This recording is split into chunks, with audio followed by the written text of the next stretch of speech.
جی السلام علیکم۔ یہ جو شخص آپ کو نظر آ رہا ہے ان کا نام ہے ماجد ستی۔ تھوڑے دن پہلے ہی ان کا قتل کر دیا گیا۔ آج ان کے بارے میں ایک پریس کانفرنس ہوئی، آئیں جانتے ہیں ان کے بارے میں انہی کے دوستوں کی۔ جی السلام علیکم جناب، شہزاد ستی صاحب ہمارے ساتھ ہیں۔ شہزاد بھی ہمیں یہ بتائیں، جو ماجد ستی کا قتل ہوا ہے آج سے 15 دن پہلے، تو آج آپ لوگوں نے پریس کلب اسلام آباد میں ایک پریس کانفرنس بھی کی ہے، اس پریس کانفرنس کا کیا مقصد تھا آج؟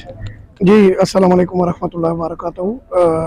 جو ماجد ستی کا قتل ہوا ہے، پہلے تو میں اس کی مذمت کرتا ہوں بھرپور طریقے سے، کیونکہ وہ ایک اچھا بزنس مین تاجر تھا، اور جس علاقے میں ہوا وہاں پہ 6 روڈ پہ انجمن تاجران کا صدر بھی میں ہوں، اور مجھے بڑا دکھ ہوا کہ میرے اس بھائی کا ہوا، اور بڑا ملن ساز یہ بھائی تھا۔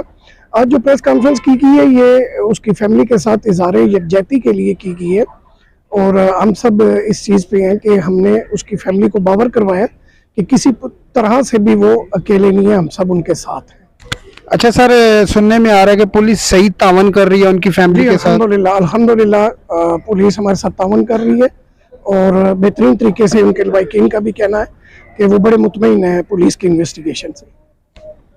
چلیں، شکریہ جناب، آپ کا موقف ہمارے سامنے آ گیا، شکریہ۔